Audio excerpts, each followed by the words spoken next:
السلام علیکم ناظرین، ناول لینڈ کے پیارے سے ناظرین کو ہم اپنے چینل پہ خوش آمدید کہتے ہیں۔ بڑھتے ہیں سہارا کون بنتا ہے کہ ایپیسوڈ نمبر 24 کی جانب۔ تمہارے بابا کہاں ہیں؟ عائزہ نے پوچھا تو ختیجہ کے چہرے پر ایک افسردہ سی مسکراہٹ دوڑ گئی اور وہ بولی، پتہ نہیں اب کہاں ہیں۔ پہلے تو ہفتے میں 1-2 بار ملاقات ہو جاتی تھی، لیکن شادی کے بعد ان سے بہت کم ملاقات ہوتی ہے۔ عائزہ، کیا کرتے ہیں وہ؟ ختیجہ، پتہ نہیں۔ عائزہ کے فون پر کال آنے لگی۔ اس نے دیکھا تو اس کی ماما کا فون تھا۔ اس نے کال ریسیو کی، دوسری طرف سے پتہ نہیں کیا کہا گیا۔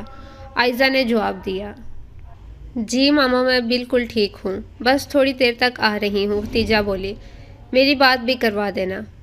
عائزہ نے فون ختیجہ کو پکڑایا اور ختیجہ کہنے لگی، تم اتنی دیر میں فریش ہو آؤ، میں تب تک بات کرتی ہوں۔ عائزہ نے سر ہلایا اور باتھ روم کی طرف چلی گئی۔ ختیجہ عائزہ کی امی سے نہ جانے کیا باتیں کرنے لگی۔ تھوڑی دیر بعد ختیجہ عائزہ کے ساتھ اسے گھر چھوڑنے جا رہی تھی۔ عائزہ نے بہت منع کیا کہ میں چلی جاؤں گی، لیکن ختیجہ نہ مانی اور کہنے لگی کہ میں ساتھ جاؤں گی۔ عائزہ گھر پہنچی تو اس کی امی باہر ہی عائزہ کا ویٹ کر رہی تھی۔ عائزہ وہاں پہنچتے ہی دوڑ کر اپنی امی سے لپٹ گئی۔ اسے ایسا لگ رہا تھا جیسے نہ جانے کتنے دنوں بعد اپنی امی سے مل رہی ہے۔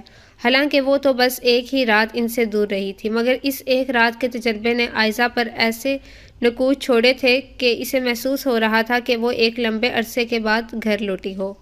امی سے گلے لگتے ہی عائزہ کی آنکھوں میں نہ جانے کیوں آنسو آ گئے۔ کیا ہوا بیٹی؟ امی کے پوچھنے پر عائزہ نے بس اتنا ہی کہا، کچھ نہیں امی۔ اس سے پہلے امی کچھ کہتی ختیجہ نے آگے بڑھ کر سلام کیا۔ وہ ختیجہ کی طرف متوجہ ہو گئی۔ ڈرائنگ روم میں ختیجہ کی عائزہ نے خوب آؤ بھگت کی اور ختیجہ عائزہ کی امی سے باتیں کرتی رہی۔ اچانک عائزہ کی امی عائزہ کی طرف دیکھ کر بولی، بیٹی ایک بات کہوں، مانو گی؟ عائزہ، جی امی کہیں۔ امی، بیٹی تمہارے ہی بھلے اور بہتری کی بات ہے، اس میں میرا کوئی فائدہ نہیں۔ عائزہ، جی امی بتائیں نا۔ امی، میں اللہ کی قسم کھا کر کہتی ہوں تمہارا ہی فائدہ ہے۔ عائزہ پریشان ہو کر بولی، امی قسم کیوں کھا رہی ہیں آپ؟ حکم کریں۔ لیکن عائزہ کی امی نے پھر کہا، میں اپنی جان کے مالک کی قسم کھا کر کہتی ہوں فائدہ تمہارا ہی ہے، میرا کوئی فائدہ نہیں۔ عائزہ روحانسی سی ہو کر کہنے لگی، امی پلیز بس کریں، آپ بتائیں تو صحیح، میں ضرور آپ کی بات مانوں گی۔ امی، میں تمہاری اور تمہارے ابو کی قسم کھا کر کہتی ہوں کہ میں جھوٹ نہیں بول رہی۔ عائزہ تڑپ کر اٹھ کھڑی ہوئی اور اس کی آنکھوں میں آنسو آ گئے، مگر اس کی امی نے مزید بولتے ہوئے کہا، میں اپنے مرے ہوئے امی ابو کی قسم کھا کر کہتی ہوں کہ تمہاری بہتری کی بات ہے، میرا اس سے کچھ لینا دینا نہیں۔ یہ کہتے ہوئے عائزہ کی امی کی آنکھوں میں بھی آنسو آ گئے۔ عائزہ روتے روتے آگے بڑھی اور اپنی امی کے قدموں میں بیٹھ کر کہنے لگی، امی مجھے آپ پر خود سے زیادہ یقین ہے، پلیز بس کریں، آپ ایک بار کہہ کر تو دیکھیں، میں نے کبھی آپ کا کوئی حکم ٹالا ہے؟ لیکن اس کی امی نے آنسوؤں سے پھر کہا، میں تمہارے اس معصوم بھائی کی جو پیدا ہوتے ہی فوت ہو گیا تھا، اس معصوم اور اس کی معصومیت کی قسم کھا کر کہتی ہوں، میں جو کہنے لگی ہوں بیٹی، اس میں تمہارا ہر جہاں کا فائدہ ہے۔ عائزہ بلک اٹھی اور اپنی امی کی ٹانگوں سے لپٹ کر سسکیوں سے رونے لگی اور ٹوٹے پھوٹے الفاظ میں کہنے لگی، امی جی خدا کا واسطہ ہے بس کریں، ایک بار حکم تو کرے، میں اپنی جان بھی دے دوں گی۔ سامنے بیٹھی ختیجہ کی آنکھوں میں سے بھی آنسو جاری ہو گئے۔ وہ نہ جانے زیر لب کیا پڑھ رہی تھی، اس کے بس ہونٹ ہلتے نظر آ رہے تھے۔ میں اس پاک پروردگار اور اس کے کلام کی قسم کھاتی ہوں۔ امی نے مزید قسم کھائی تو عائزہ نے ہچکیاں لیتے ہوئے کچھ کہنا چاہا، مگر اس کی امی آنکھیں بیچ کر لرزتے ہونٹوں سے کہنے لگی، میں اپنے سہاگ کی قسم کھاتی ہوں، میں اپنے ایمان کی قسم کھاتی ہوں، جو کچھ کہوں گی تمہارے بھلے کے لیے کہوں گی۔ عائزہ نے اپنی امی کے ہونٹوں پر ہاتھ رکھ دیا اور تڑپتے بلکتے ہوئے کہنے لگی، بس امی آگے کچھ مت کہنا، کوئی قسم مت کھانا، پلیز بس کر دیں، آپ کیا چاہتی ہیں مجھے بتا دیں۔ اس کی امی نے بجائے کچھ کہنے کے اپنا ہاتھ اٹھایا اور زیر لب آنسو بہاتی کچھ پڑھنے میں مصروف ختیجہ کی طرف دیکھتے ہوئے اشارہ کرتے ہوئے کہا، آگے وہ بتائے گی۔ عائزہ کو ایک شاک سا لگا اور اس نے آہستہ سے اپنا منہ ختیجہ کی طرف کیا، لیکن اس کی آنسوؤں بھری آنکھوں میں حیرت واضح تھی کہ ختیجہ کا اس کی امی کی قسموں سے کیا تعلق۔ ختیجہ نے انگلیوں کی پوروں سے صاف کرتے ہوئے آنسو پونچھے، بہت شکریہ آنٹی، اور عائزہ کی طرف دیکھتے ہوئے کہنے لگی، وہ بات میں اپنے الفاظ میں نہیں بتاؤں گی، بلکہ ان الفاظ میں بتاؤں گی جو الفاظ رب کائنات نے اپنے کلام پاک میں استعمال کیے ہیں۔ عائزہ، سمجھانے کے لیے یہ قسمیں میں بھی کھا سکتی تھی، لیکن میں نے تمہاری امی کو ایسا کرنے کو کہا، کیونکہ اللہ تعالیٰ اپنی محبت کو ماں کی محبت سے تشبیہ دیتے ہوئے فرماتے ہیں کہ میں 70 ماؤں سے زیادہ اپنے ایک ایک بندے سے محبت کرتا ہوں۔ تم اپنی ایک ماں کی ان قسموں سے تڑپ اٹھی ہو، اپنا سب کچھ وار دینے کو تیار ہو، ایسی ماں کی قسموں کی خاطر جو فنا ہونے والی ہے، جو گنہگار بھی ہے، جو غلاظت بھی کرتی ہے، جو سوتی بھی ہے، جو بھول بھی جاتی ہے، جس میں بہت ساری خامیاں بھی ہیں، اور شاید ان سے بڑھ کر برا حال ہمارا ہے، یہ تو پھر بزرگ ہیں۔ لیکن آؤ میں تمہیں بتاتی ہوں اس ہستی کے بارے میں جو ہماری ماؤں سے زیادہ ہم سے پیار کرتے ہیں، اور وہ ہم پر احسان کرتا چلا جاتا ہے۔ جب مائیں بھی تنگ آ کر اولاد کو دھتکار دیتی ہیں، وہ ہستی صرف دل سے اتنا کہنے پر ہی معاف کر دیتی ہے، بس میری توبہ، اور اس بندی کا پچھلا سارا ریکارڈ صاف کر کے، اس کا سارا گند صاف کر کے، وہ ہستی اس گناہگار کو اپنی رحمت کی گود میں لے لیتی ہے۔ ایسی عظیم محبت، ایسا ظرف دنیا میں کہیں دیکھا؟ وہی ہستی جب اپنے بندوں کو اپنے سے دور جاتا دیکھتی ہے تو افسوس و محبت سے اسے اپنی طرف متوجہ کرنے کی خاطر واسطے دیتی ہے، قسمیں اٹھاتی ہے۔ تمہاری امی نے 11 قسمیں میرے کہنے پر کھا لی، لیکن کبھی کسی کو روٹین میں ایک ہی بار مسلسل 11 قسمیں کھاتے دیکھا ہے؟ اور ہم تو اس بندے کو قسم کھانے ہی نہیں دیتے جس پر ہمیں اعتماد ہو، جن پر ہمیں یقین ہو کہ یہ ہمارا برا سوچ ہی نہیں سکتے۔ اس کی تو بات پر یقین آ ہی جاتا ہے، لیکن قربان جاؤں اس پاک ذات پر، اللہ تعالیٰ پر، وہ اپنے بندوں کو سمجھانے اور اپنی طرف بلانے کی خاطر اپنے بندوں کی محبت میں ایک ہی جگہ مسلسل 11 قسمیں کھا کر فرماتے ہیں، جو قسمیں ہر چیز کا احاطہ کر لیتی ہیں، اے بندو کدھر جا رہے ہو؟ تمہارا فائدہ تو اس میں ہے۔ اور پھر یقین دلانے کے لیے قسم پر قسم کھاتے چلے جاتے ہیں، وہ اللہ جن کی کہی بات ہی کافی تھی، مگر یہ ان کی محبت ہے، اور زور دینے کے لیے، یقین دلانے کے لیے وہ قسم کھاتے ہیں۔ وَالشَّمْسِ وَضُحَاهَا، سورج کی قسم اور اس کی روشنی کی۔ سب سے پہلے سورج اور اس کی روشنی کی قسم کھاتے ہیں۔ سورج اور اس کی روشنی کہنے کو تو 2 قسمیں ہیں، لیکن یہ ہو ہی نہیں سکتا کہ جو لفظ اللہ تعالیٰ استعمال کریں وہ اتنا سادہ ہے۔ اس قسم کو جو کھولیں تو وہ جامعیت سامنے آتی ہے کہ عقل دھنگ رہ جاتی ہے۔ اس کا مطلب ہے ہر اس چیز کی قسم جس پر سورج چمکتا ہو، ہر اس مخلوق کی قسم، ہر اس نباتات، جمادات کی قسم جو اللہ نے دست قدرت سے بنائی، اور اس پر سورج چمکتا ہو اور اس کی روشنی اس پر پڑتی ہو۔ اندازہ لگا لو یہ کتنی قسمیں بن جاتی ہیں اس لحاظ سے۔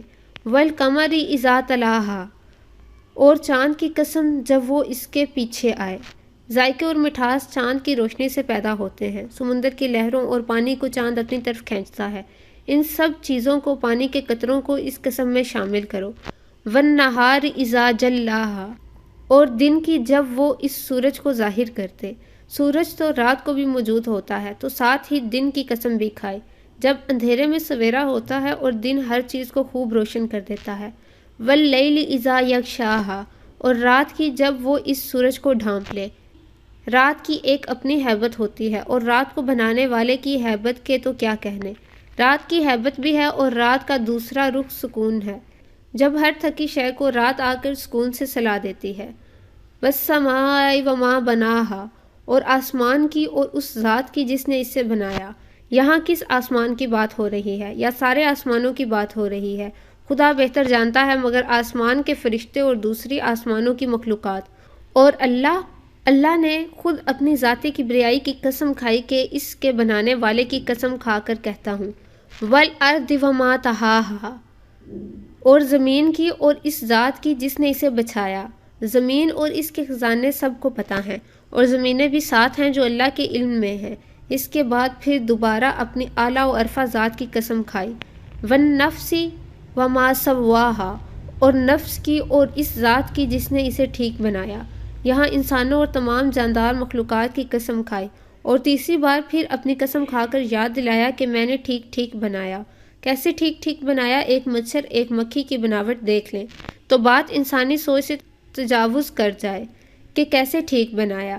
اگر انسان کی بات کی جائے تو لَقَدْ خَلَقْنَا الْإِنسَانَ فِي أَحْسَنِ تَقْوِيمٍ، اگر انسان کے صرف دماغ میں موجود الجھے اور گڈمڈ ریشوں کی ایک تار بنائی جائے تو اتنی لمبی تار بنے کہ چاند کے گرد گھوم کر واپس زمین پر آ جائے۔ یہ سارے اور جامعیت رکھتی قسمیں کھا کر اللہ تعالیٰ بتاتے ہیں کہ کامیابی کیا ہے، دنیا و آخرت کی کامیابی کس چیز میں ہے۔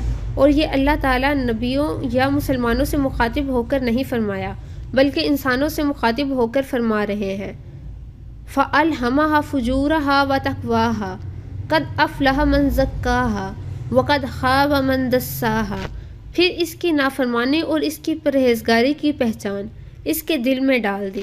یقیناً وہ کامیاب ہو گیا جس نے اسے یعنی اپنے نفس کو پاک کر لیا، اور یقیناً وہ نامراد ہو گیا جس نے اسے یعنی اپنے نفس کو مٹی میں دبا دیا۔ مطلب یہ کہ وہ کامیاب ہے ہر جگہ جس نے اپنے نفس کو گناہوں سے پاک کر لیا، اپنی خواہشات کو پس پشت ڈال کر اپنے رب کی طرف متوجہ ہو گیا، جس نے اپنے نفس کو شریعت کے تابع کر لیا۔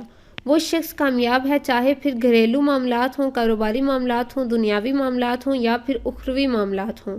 یہ شخص کامیاب ہے، اور جس نے ایسا نہ کیا وہ ناکام ہے۔ یہ ہے کامیابی و ناکامی کا معیار جو اللہ تعالیٰ نے بتایا ہے، اور ہم نے کامیابی کا معیار پاورفل نوکریوں، بینک بیلنس، بنگلہ، گاڑیاں کا معیار بنا رکھا ہے۔ کذبت ثمود بطغواہا، قوم سمود نے اپنی سرکشی کی وجہ سے جھٹلا دیا۔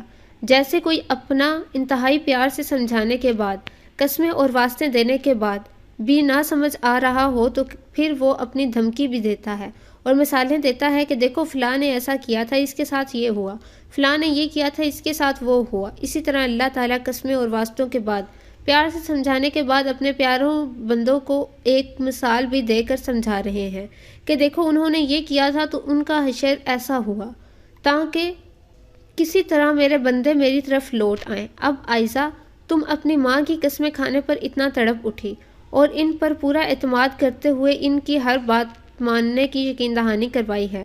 اب اللہ تعالیٰ اتنی قسمیں کھا رہے ہیں اور ہر ماں سے زیادہ پیار کرتے ہیں۔ ہم اللہ تعالیٰ کو اس پیار اور محبت کا بدلہ کیا دے رہے ہیں؟ کوئی کھاتا ہے مسلسل ایک ہی بات کی اتنی قسمیں جتنی اللہ تعالیٰ نے کھائی ہیں اپنے بندوں کے لیے؟ کتنا بڑا ظرف ہے! کیا محبت ہے ہم سے اللہ تعالیٰ کی، اور ہم کن محبتوں کے پیچھے اس رب کی بے غرض محبت، بے لوث محبت کا کیسے جواب دے رہے ہیں؟ یہ ہر کوئی خود ہی بہتر جانتا ہے۔ خدیجہ نے بہتے آنسوؤں سے اپنی بات مکمل کی۔ عائزہ اور اس کی امی کی آنکھوں سے بھی آنسو بہہ رہے تھے۔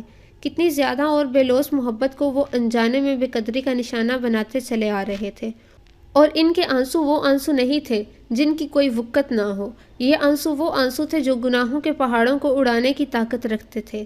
یہ آنسو وہ آنسو تھے جن کی وجہ سے اللہ تعالیٰ فرشتوں پر فخر فرماتے ہیں، اور ایسے آنسو فرشتوں کو بھی رلا دیتے ہیں۔ خوش قسمت ہے وہ آنکھ جس سے اللہ کے ذکر سے، اللہ کی محبت سے، اللہ کے ڈر سے آنسو نکل آئے۔ ایک خالی کلاس روم میں ایک کرسی پر عمر اکیلا بیٹھا تھا۔ کمرے میں ہر جگہ کرسیاں بنا کسی ترتیب کے بکھری پڑی تھی۔ کمرے کا دروازہ کھلا اور ایک یونیورسٹی کی ایک سیاسی تنظیم کا سربراہ کلیم اندر داخل ہوا۔ کمرے میں داخل ہوتے ہی وہ ایک لمحے کے لیے ٹھٹکا، مگر پھر عمر کی طرف دیکھ کر آگے بڑھا۔ وہ عمر کو سلام کرتا ہوا عمر ہی کے نزدیک ایک کرسی کھینچ کر بیٹھ گیا۔ اس سے پہلے وہ کوئی بات کرتا دروازہ ایک بار پھر کھلا۔ ایک اور یونی کی سیاسی تنظیم جو کہ کلیم کے مخالف تھی، اس کا سربراہ دانش اندر داخل ہوا۔ اس نے حیرت سے اپنی مخالف تنظیم کے سربراہ اسٹوڈنٹ لیڈر کو دیکھا۔ اس کے چہرے پر ایک ناگواری کی لہر آ کر گزر گئی، لیکن اس نے عمر کی طرف دیکھتے ہوئے سر ہلایا اور عمر کی دوسری طرف ایک کرسی کھینچ کر بیٹھ گیا۔ تھوڑی ہی دیر میں کمرے میں مختلف سیاسی و مذہبی اسٹوڈنٹس تنظیم کے سرکردہ اسٹوڈنٹ الگ الگ کرسیاں سنبھال کر بیٹھے تھے۔ ان میں سے چند اپنے اپنے مخالفین کو خشمگی نظروں سے وقتاً فوقتاً گھور بھی رہے تھے۔ السلام علیکم ورحمۃ اللہ وبرکاتہ، عمر نے سب کو سلام کرتے ہوئے کہا۔ وعلیکم السلام ورحمۃ اللہ وبرکاتہ، مختلف آوازیں سلام کا جواب دینے کے لیے ابھری۔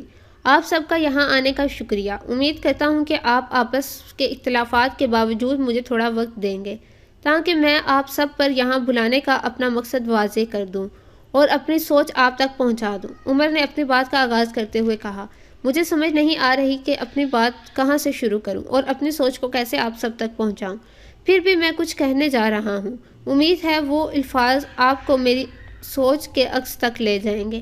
عمر نے ایک ٹھنڈا سانس بھرا اور پھر گویا ہوا۔ میں جانتا ہوں یہاں موجود سبھی افراد کو ایک دوسرے سے اختلاف ہے، کسی کو سیاسی نظریات کی بنا پر تو کسی کو مذہبی نظریات کی بنا پر۔ اپنے مخالفین سے اختلاف ہے، لیکن پلیز میری ایک درخواست ہے، سب اس پر عمل کریں۔ بس تھوڑی دیر کے لیے ان پوائنٹس کو سوچیں، ان مقاصد کو سوچیں اور ان پر غور کریں جو آپ اور آپ کے مخالفین دونوں میں کامن ہے۔ پلیز تھوڑی دیر کے لیے۔ عمر اتنا کہہ کر خاموش ہو گیا اور اس نے ادھر ادھر نظر دوڑائی تو دیکھا کہ ان افراد میں سے کچھ نے کیمرے اور موبائل فونز سٹینڈز پر لگا کر عمر کی طرف فوکس کیے ہوئے تھے۔ عمر تقریباً 5 منٹ خاموش رہا، اس کے بعد بولنا شروع کیا۔ یقیناً ایسے چند نہیں بہت سارے پوائنٹس ہوں گے جو آپ اور آپ کے مخالفین کے ایک جیسے ہیں۔ مثلاً سیاسی تنظیموں کے مقاصد سب ایک ہی جیسے ہیں: ملک کی ترقی، ایماندار قیادت، کرپشن کا خاتمہ، مہنگائی کا خاتمہ وغیرہ وغیرہ۔ تقریباً ہر سیاسی تنظیم بار بار انہیں مقاصد کا راگ الاپتی ہے۔ اسی طرح مذہبی تنظیموں اور ان کے عقائد و مقاصد میں زیادہ چیزیں ایک جیسی ہوں گی، اور جن پر اختلاف ہوگا وہ ان کی مشترکہ چیزوں سے بہت کم ہے۔ جب ایک ترازو میں کچھ تولا جاتا ہے تو ہم چاہتے ہیں کہ جو چیز ہمیں ملے وہ پلڑا زیادہ سے زیادہ جھکے۔ پھر کیا وجہ ہے کہ ہم ان چیزوں کو چھوڑ کر، ان سب سیاسی و مذہبی باتیں جو ہمارے درمیان مشترک ہیں، ان کو چھوڑ کر ان باتوں کو پکڑتے ہیں، اس طرف بھاگتے ہیں جدھر اختلاف ہوتا ہے؟ ایسا کر کے ہم اپنے مشترکہ دشمنوں کی اس ڈیوائیڈ اینڈ رول کی سوچ کو پورا کر رہے ہوتے ہیں۔ افسوس تو اس بات کا ہے کہ یہ اختلاف ایک گلی، ایک گھرانے سے لے کر حکومتی اور عالمی سطح تک پھیل چکا ہے۔ برداشت ختم ہو چکی ہے، ہر ایک دوسرے پر اپنے نظریات ڈھونسنے پر لگا ہوا ہے۔ دانش: دو ہی صورتیں ہو سکتی ہیں، ایک فریق یا تو حق پر ہوتا ہے یا پھر نہیں۔ اب یہ آپ بتا دو کون حق پر ہے اور کون نہیں۔ عمر: ایک تیسری صورت بھی ہوتی ہے جس میں کچھ تو حق کو اپنا لیا جاتا ہے اور کچھ اپنی مرضی کے اصول بنا کر ایک ملغوبہ بنا لیا جاتا ہے، جو آج کل اکثر ہر کوئی استعمال کر رہا ہے مذہب کا نام لے کر۔ اس کی بنیاد پر اپنی اپنی دکان جمائی جا رہی ہے۔ ایک اور مذہبی و سیاسی تنظیم کا لیڈر عباس بولا، آج کل اگر صحیح معنوں میں امریکہ اور اسرائیل کے سامنے کوئی ڈٹا ہوا ہے تو وہ ایران ہے، اور مشرق وسطیٰ میں بھی اسلام کی سربلندی کے لیے لڑ رہا ہے۔ ہاں بالکل، بشار الاسد کو سپورٹ کر کے، لاکھوں مسلمانوں کا قتل عام کر کے اسلام کا جھنڈا سربلند کر رہا ہے۔ یہ تو ترکی اور سعودیہ ہیں جو ان مظالم کے خلاف لڑ رہے ہیں اور اس ظلم کا خاتمہ کر رہے ہیں، اسلام کی سربلندی کے لیے کام کر رہے ہیں۔ ایک اور ایسی ہی تنظیم کے لیڈر عبداللہ نے طنزیہ جواب دیتے ہوئے کہا۔ دونوں کی باتیں سن کر عمر کے منہ سے بے اختیار قہقہہ نکلا۔ سارے چونک کر حیرت سے عمر کی طرف دیکھنے لگے۔ غالباً سبھی یہی سوچ رہے تھے کہ اس میں ہنسنے والی کون سی بات تھی۔ سب کی سوالیہ نظریں عمر پر جم گئی۔ عمر نے سب کو اپنی طرف دیکھتے پایا تو کہنے لگا، پتہ ہے کشمیر کیوں نہیں آزاد ہو سکا، فلسطین کیوں نہیں آزاد ہو سکا، خلافت عثمانیہ کیوں ٹوٹی؟ کیونکہ پچھلے 100 سالوں میں اسلام کے نام پر جنگیں لڑی تو گئی، لیکن ان میں اسلام تھا ہی نہیں، صرف اسلام کا نام استعمال کیا گیا۔ یہ تمام جنگیں صرف اور صرف نسلی افتخار، قومیت، اپنے ملک کے دفاع، علاقائی بنیادیں، زبان کی بنیاد پر یہ تمام جنگیں لڑی جا رہی ہیں۔ میں تازہ مثال دیتا ہوں۔ آج کل آرمینیا اور آذربائیجان کے درمیان جنگ ہو رہی ہے، جو کہ اس مہینے تیز سے تیز تر ہو چکی ہے۔ آذربائیجان میں اکثریت شیعہ کی ہے اور آرمینیا میں عیسائیوں کی اکثریت ہے، لیکن مزے کی بات بتاؤں، ترکی جو کہ ایک سنی ملک ہے اور سنیوں کو سپورٹ کرتا ہے، وہ آذربائیجان یعنی شیعوں کو سپورٹ کر رہا ہے، اور جبکہ ایران ان آرمینیوں کے عیسائیوں کو سپورٹ کر رہا ہے۔ حالانکہ آذربائیجان میں ان کے اپنے فرقے کے لوگ شیعہ رہتے ہیں، کیونکہ آذربائیجان میں جو شیعہ رہتے ہیں وہ نسلی طور پر ترک ہیں، اور ایران کے اندر بھی تقریباً 2 ملین کے قریب ترک رہتے ہیں۔ ایران اس لیے آرمینیا کے عیسائیوں کو سپورٹ کر رہا ہے، کیونکہ وہ سمجھتا ہے کہ اگر آذربائیجان کے شیعہ یہ جنگ جیت جاتے ہیں تو اس کا اثر ایران میں رہنے والے ترکوں پر پڑے گا، اور ترکی پہلے ہی کوشش کر رہا ہے مسلمانوں کو لیڈ کرنے کی۔ ایران سمجھتا ہے کہ ترکی دوبارہ خلافت کا نظام قائم نہ کر لے۔ دوسری طرف ترکی اس لیے آذربائیجان کے شیعہ کو سپورٹ کر رہا ہے کہ وہ ہمارے ترک بھائی ہیں، ہمیں ان کو اپنے ساتھ ملانا ہے اور اپنا اثر و رسوخ بڑھانا ہے۔ اس میں اسلام کی سربلندی کہاں ہے؟ دعویٰ دونوں کرتے ہیں کہ ہم اسلام کی سربلندی کے لیے کام کر رہے ہیں، مگر در حقیقت ہر کوئی اپنے مفاد کے لیے اپنے پسندیدہ گروہوں کو سپورٹ کر رہا ہے، صرف اور صرف اپنا اقتدار قائم رکھنے کے لیے، اپنی چودراہٹ کو قائم رکھنے کے لیے اور اپنی علاقائی اور نسلی سالمیت کو برقرار رکھنے کے لیے کر رہا ہے۔ یہ ایک مثال ہے۔ سعودی عرب اپنی چودراہٹ بنانا چاہتا ہے، ایران اپنی برتری قائم کرنا چاہتا ہے دریائے نیل کے ساحل تک، کیونکہ وہ یہ سمجھتا ہے کہ یہ وہ علاقہ ہے جہاں ان کی حکومت ہوا کرتی تھی۔ صرف ایک گروہ ہے جو اس مقصد کے لیے لڑ رہا ہے کہ ہم نے مدینے والا قانون نافذ کرنا ہے، اسلام کا جھنڈا سربلند کرنا ہے۔ اس گروہ میں کوئی نسلی تفریق نہیں، نہ کوئی احساس تفاخر۔ مختلف قومیتوں کے لوگ ملیں گے ان میں، اور ان کے ساتھ اللہ کی مدد واضح ہے۔ 50 سے 60 ہزار کی تعداد میں موجود یہ افغان طالبان، سپر طاقت روس جو کہ بہت سے ملکوں کو کھا گیا تھا، اس کے ٹکڑے ٹکڑے کر دیے۔ امریکہ آیا اپنے ساتھ پوری دنیا کو لے کر۔ اور نیٹو کی فوجیں لے کر، وہ بھی ان کی منتیں کرنے پر مجبور ہو گیا۔ اس کے علاوہ جتنی بھی جنگیں عراق، یمن اور شام وغیرہ کی لڑی جا رہی ہیں، ان میں سے کوئی بھی اسلام کی سربلندی کے لیے نہیں ہے۔ یاد رکھیں، اللہ تعالیٰ نے اپنی مدد کا وعدہ کسی ترک، کسی عربی، کسی ایرانی، کسی پاکستانی سے نہیں کیا۔ اللہ تعالیٰ نے اپنی مدد کا وعدہ ان لوگوں سے کیا ہے جو خالص اللہ کے لیے، اسلام کی سربلندی کے لیے لڑتے ہیں۔ گزشتہ 70 سالوں میں اس مسلم امہ کے بیشتر ممالک سے بحیثیت مجموعی ایک یہودی امت کی حیثیت سے صرف اسرائیل نے جنگ کی ہے۔ پوری دنیا میں پھیلے ہوئے کسی یہودی نے ان تمام جنگوں میں کبھی یہ نہیں سوچا کہ وہ امریکی، برطانوی، فرانسیسی یا جرمن ہے۔ اپنی بساط کے مطابق ان سے جو بن پڑتا ہے، اس نے رنگ و نسل سے بالاتر ہو کر اسرائیل کو نظر کیا ہے۔ اسرائیل کے قیام کے فوراً بعد 1948 میں اس سے لڑنے والے صرف عرب ممالک ہی تھے، اس لیے دنیا اسے عرب اسرائیل جنگ کہتی ہے۔ ملائیشیا سے ایران تک پھیلی ہوئی امت کے ملک اس جنگ میں خاموش تماشائی بنے تھے۔